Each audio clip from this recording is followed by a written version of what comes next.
In the car and in peril.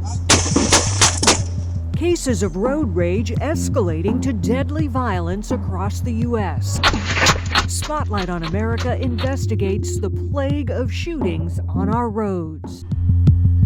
A serious red flag for women's health, a popular birth control device breaking inside their bodies. Is enough being done to protect women? The call for the FDA to take action immediately. Plus, I hear her say, "Help me, please." It was her voice. a life or death phone call from her sister, only it wasn't real. High-tech manipulation by artificial intelligence pecking at our worst fears. Then, automatic emergency brakes designed to keep us safe. But does performance meet expectation? Spotlight investigates.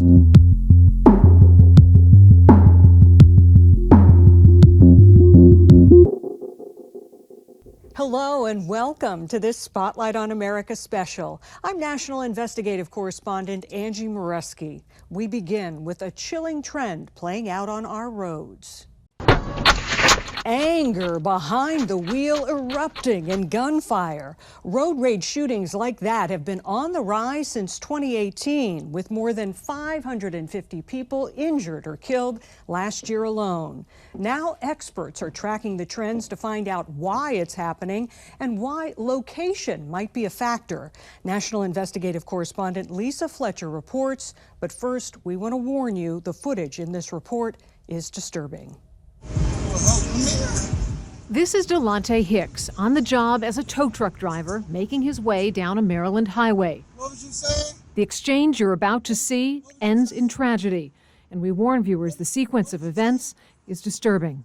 I ain't even see you, but we can fight about it. After inexplicably aggravating another driver, Hicks rolls down his window to hear what he has to say. Things appear to settle. Moments later, gunfire.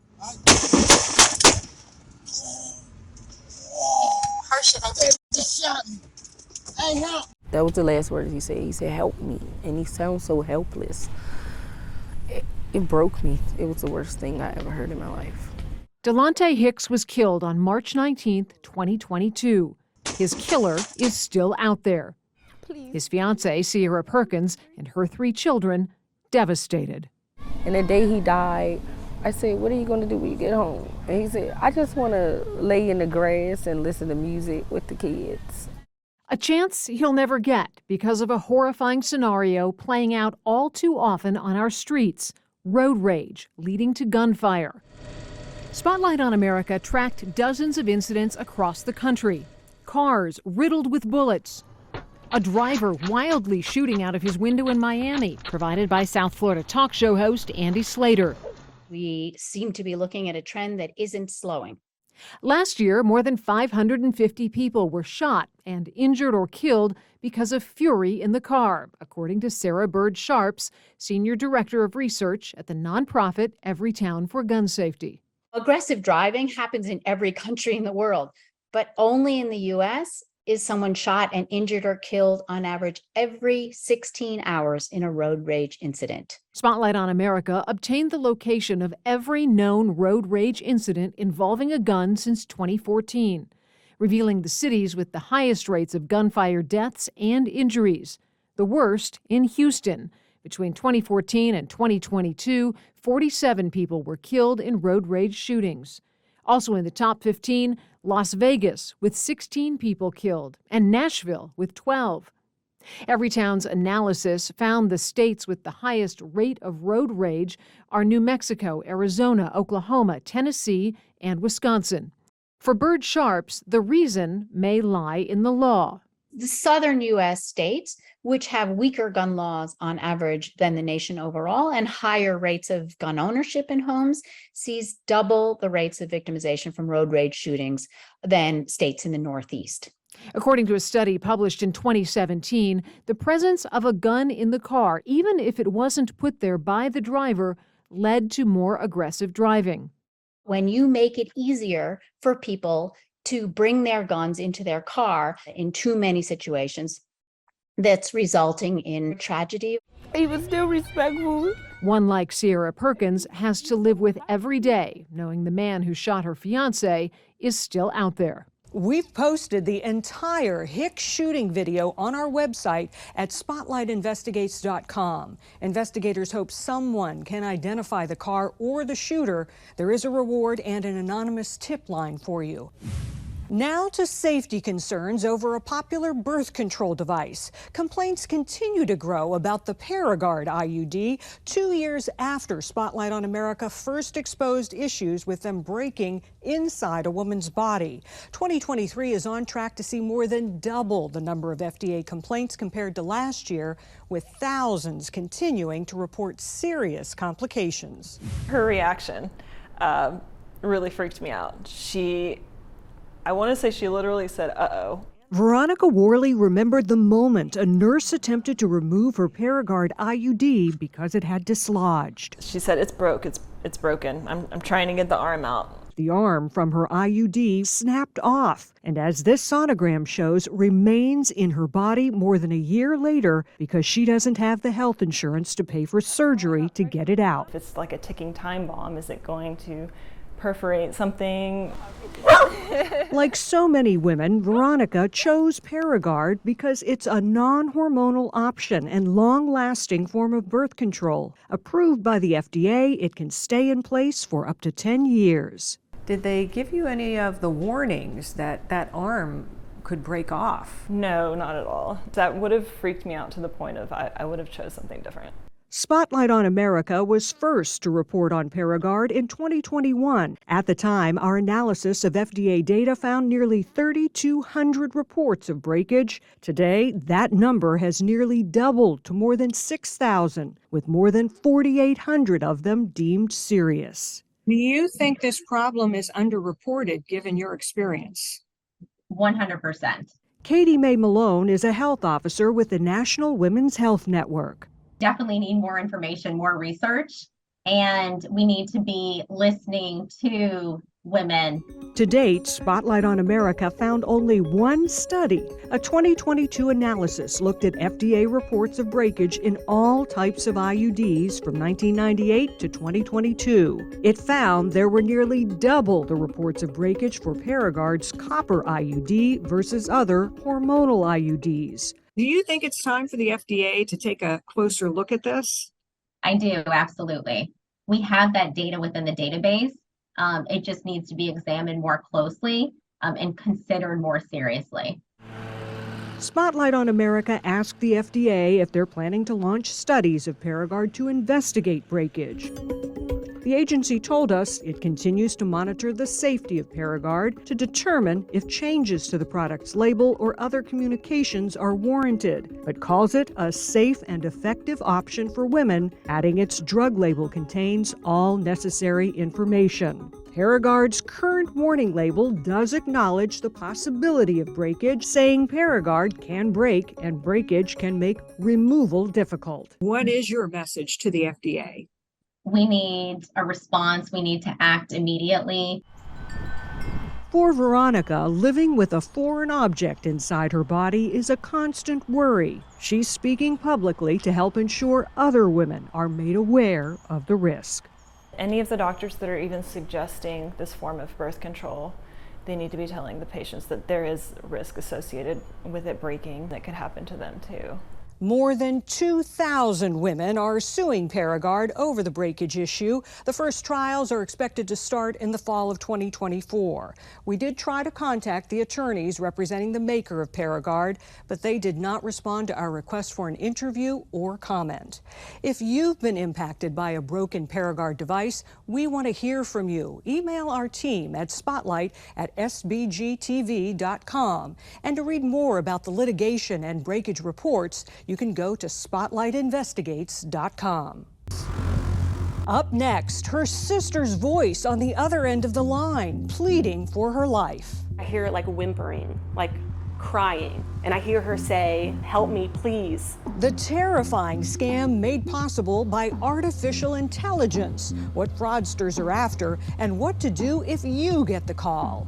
Plus, automatic emergency brakes could save your life, but are their capabilities all you expect them to be when you need them most? Spotlight investigates right after this.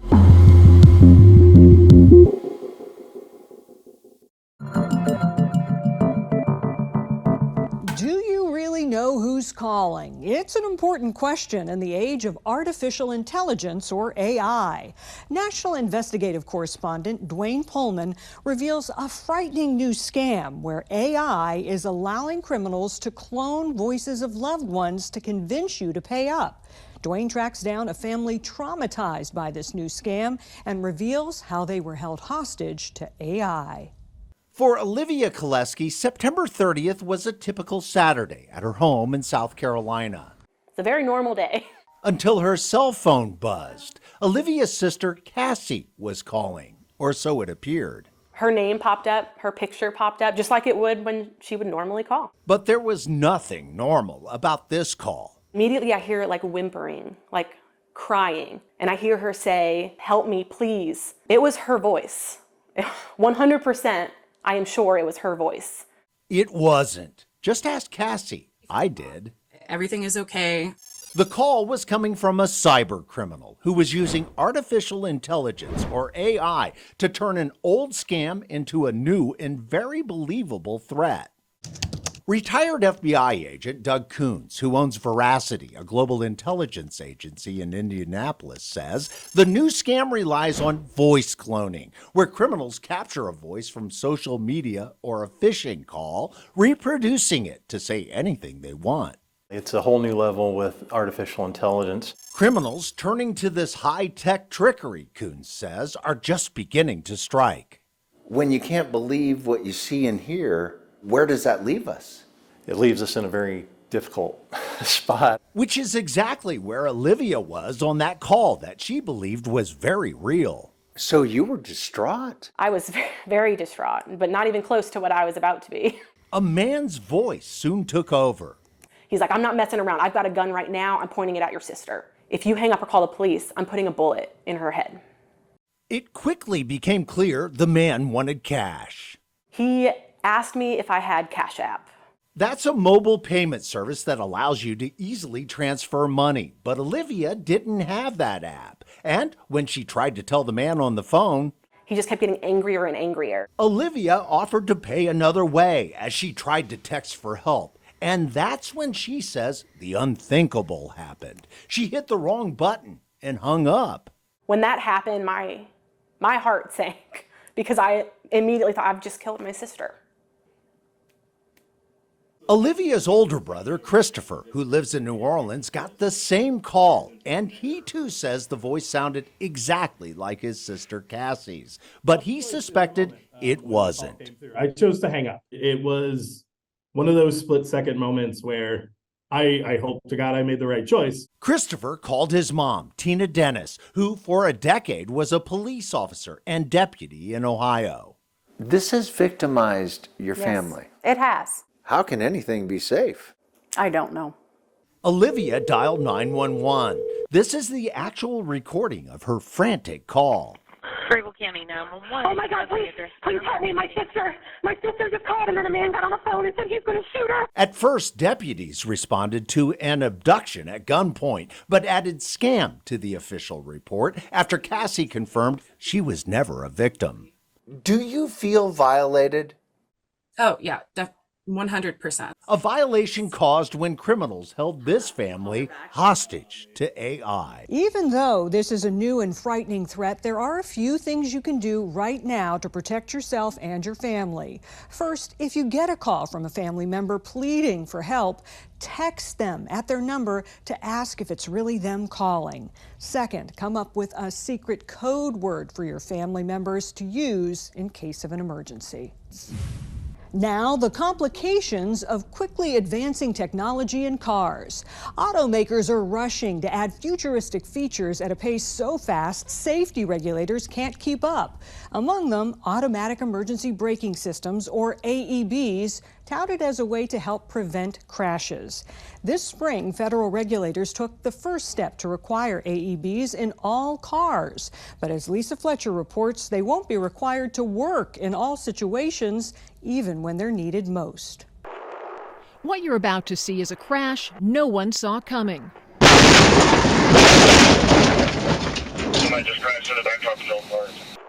The driver, who admitted to drinking, put this car into autopilot mode.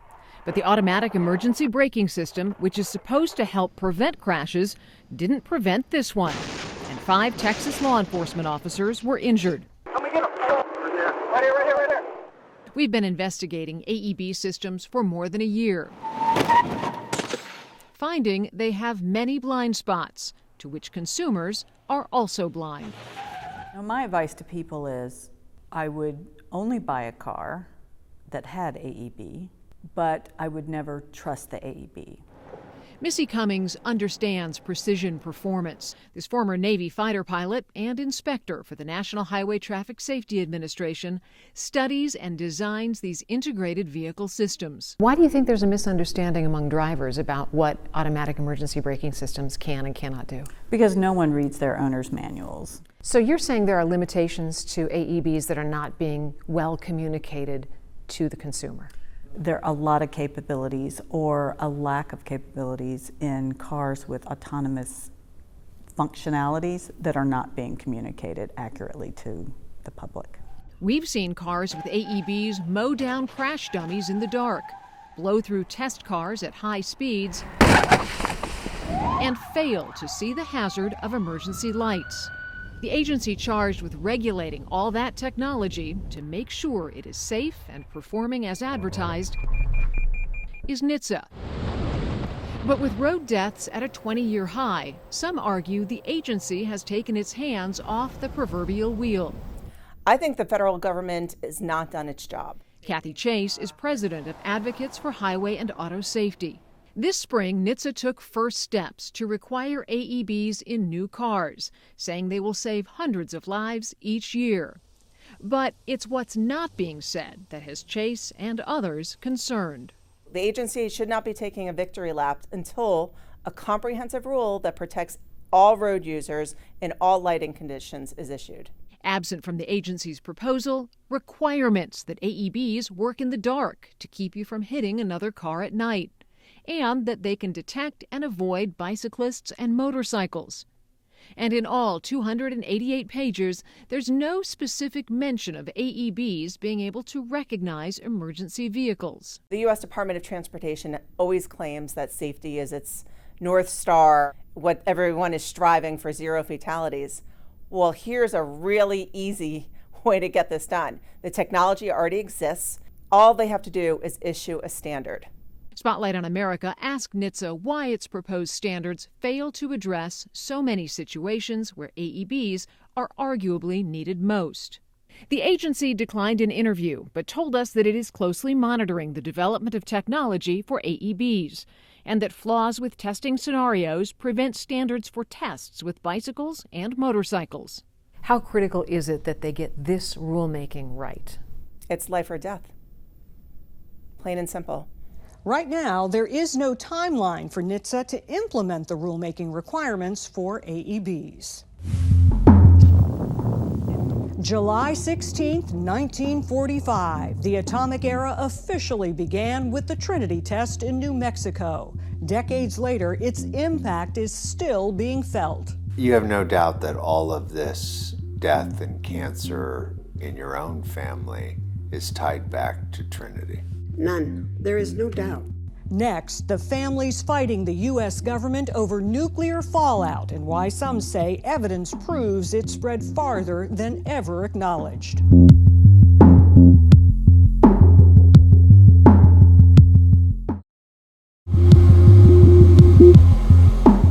For those who've lived near the site of the world's first nuclear bomb, this summer's hit movie Oppenheimer has a glaring absence. It didn't address the sickness, cancer, and death nearby residents claim they've lived with for decades since that blast. Spotlight on America's Dwayne Pullman traveled to New Mexico to investigate those claims and examine what many of these so-called downwinders say is a fight for justice.